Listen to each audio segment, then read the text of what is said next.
Riftbreaker is inviting with its twin-stick action gameplay, while also providing an extensive and substantial base building component. Riftbreaker has a lot of interesting systems at play that layers many mechanics on top of each other for an addictive and rich gameplay experience. But all of this is introduced and provided to the player in a simple and effective way. Some of my gameplay will show how there is a lot going on, and many things to monitor, but this is not how the game is introduced to you. The campaign provides you with clear objectives while introducing new mechanics and survival elements, but all of this stuff starts off simple and small. Much of your opening hours will be about setting up a headquarters, creating structures to provide you with a constant stream of power and minerals. Then the game shows you the importance of defending your base from attackers, along with how your mech can greatly aid you in the fights and exploration. Riftbreaker provides a drip feed of being introduced to new things. Once you get comfortable, then you will focus on building better buildings to provide you with more upgrades, along with how you contend with greater foes. Eventually you will have a large main base with several outposts, and none of this ever gets overwhelming. I wanted to take a bit of time here to explain this first, because just looking at the gameplay, it can give off the impression that it is not a welcoming game. This isn't a handholdy game either, but it effectively teaches you the many mechanics without overloading you at the start. And more importantly, this is the type of game that has such an addictive gameplay loop that for my first play session with it, I intended to sit down and play it for an hour, and when I looked at the time again, 5 hours had passed.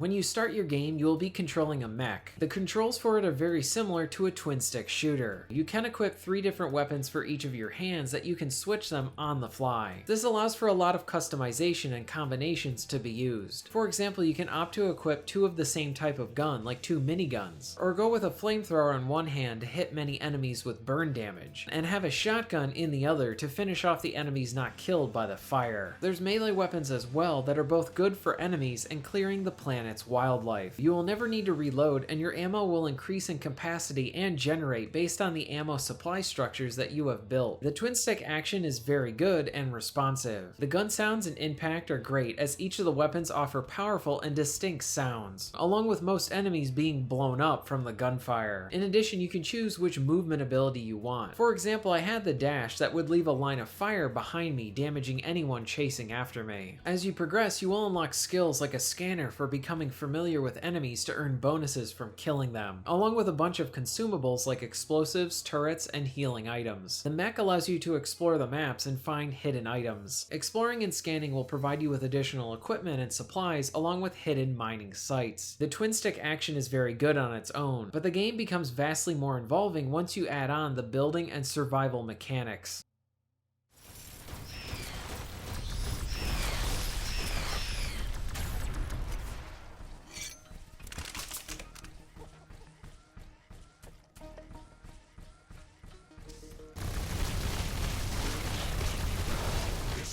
Is extremely hostile.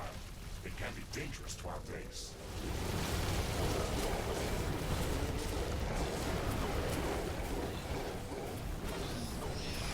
There is a breach in our walls.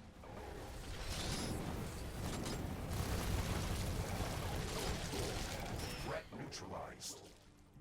When it comes to the base building, there are several things that you want to monitor, like your power, mineral collecting, along with other resources. Buildings will require resources to build and then power to be used, otherwise the structures will not operate. Power can be gained through a variety of ways. Early on, you can use wind turbines and solar panels to generate power. You can even opt to build structures on top of mineral mines to use minerals as a means to generate power. You are continually looking to earn more power, since it is required for almost everything you do, which means you need to build structures for storing the energy to increase the total amount of power that you can bank at one time. And this is something you will want to heavily consider, since there will be situations where you will be earning less power and will need to lean heavily on your reserves, or in situations where you could potentially earn a surplus of power if you have the banks to store it. It also encourages you to diversify your power input. For example, if you only had solar panels and then at night you will not be earning any power. If you had a mixture of wind turbines and solar smaller, then you would be better covered. As you progress, more options for earning power will be available to you, and it will be up to you to choose what options you want to use. On top of this, you will make many structures. They will need power, so you need to make sure they're built next to another structure that has power, or near a connector that acts as a way to transfer power to expand your base. Placement of these are important because if you have one line to the structure that needs power, and if one connector is destroyed, then power is cut off. I use these nodes to create a string from my main base to the small mining camps on the same map. As backup, I would put up turbines and panels to earn power for that camp, so if a node was broken, the mining camp would not stop. The power system is a good example on how resource management works in this game. In many ways, power is the lifeblood for your base. Without power, you cannot earn more resources at a good rate or even defend your base with towers. There's a lot of give and take here while building and managing your resources. For example, you can build a structure that provides you with a constant stream of iron without needing to set up a mine on an iron deposit. But this building requires a lot of power to operate, so you can opt for an easier access to iron, but you need to make sure that you have sufficient power built up to be able to run this building. Some of the resources might require you to be involved in a multi-step process. For example, flammable gas can provide you with a good amount of power with the flammable gas power plant, but it needs a source for this gas to create the power. So this starts with finding a sludge pool. You then set up a pump to be able to give you the sludge. You will then need to divert the pump into a building that converts the sludge into flammable gas, and then have a pipeline from the converter to the power plant, providing you with the end result of more power. Riftbreaker allows you to jump to new maps which represent other areas on the planet. While in a new area, you still earn resources from your main base, and I did not have a situation of being attacked while I was gone.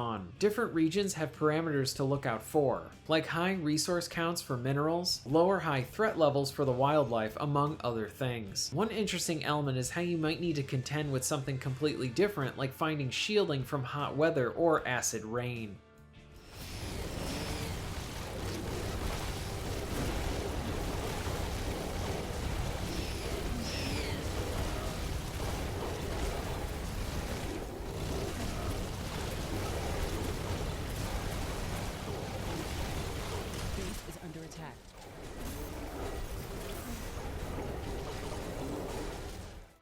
After a set time frame, or after starting an HQ upgrade, you will attract the attention of the wildlife and they will try to attack your base. The game lets you know generally where they are coming from, along with providing you with a short period of time to assess your defenses. These attacks are pretty tough and require planning so that you do not lose any important structures. You have a wide variety of different towers you can build and upgrade, from normal turrets, long-range attackers, healing towers, flame towers, and a lot more. Using these in conjunction with your walls, the game sort of turns into a bit of a tower defense game for these situations. In some cases, you may need to make the best out of a bad situation. For example, when you see that there is an attack coming, you will usually need to mount a defense for your base in a few different spots, and you might be in a situation where you are not well defended where they are going to be attacking you, meaning you need to get a bit creative. I had a situation like this where I threw up several towers to defend one spot, and then used my mech to be the main means of defense in the other area. The actual attacks can be really exciting and impressive with the amount of enemies that are thrown at you. A successful defense is extremely satisfying as well. As you play more, you will find yourself using structures that you may have ignored at the start, or understand the use of them later on. I love how you can build rift portals and easily zip around the map. They essentially act as fast travel points that can be very handy when you need to get to a location to fend off an oncoming attack. On top of all of this, there are random events that happen, like changes in the weather, either providing you with an advantage or hindering you in some way. For example, when a storm comes in, it blocks your solar power, but a windstorm will provide you with a lot more power from your turbines. Sometimes random boss fights show up or hives that you need to take down. There's a good amount of randomization to help keep the action interesting. Riftbreaker excels at providing a lot of meaningful progression to the player. There are a wealth of upgrades to research, and there's a lot of personalization of what you decide to focus on. This will give you everything from new structures, upgrades to buildings, along with new crafting options. After you have researched the item, you can craft new and better weapons and armor, allowing you to outfit your mech how you want it to fight. The progression constantly dangles the carrot in front of the player, and once you get the carrot, a new one replaces it. There are two modes of play for you to choose from, the campaign mode and survival mode. They both mostly operate the same, with the survival mode having some nice customization options for the difficulty. You can change the cost of resources and research, how frequent enemy attacks are, their strength, and a lot more. Overall, Riftbreaker is a great time, and I only had a few flaws with it. I experienced experienced one crash, but thankfully the game autosaves frequently so I didn't lose much progress. The worst offender is the frame rate during some of the bigger fights. The game will slow down to a crawl and at times outright just stop, making it seem like the game has frozen. This is really annoying when it happens, and while it is impressive with the large scale of foes, this game should have better performance on the PS5 than it does. I do hope the developers work to improve this area.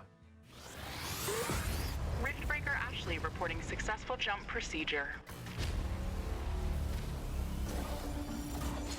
Roger that. Begin field-based setup.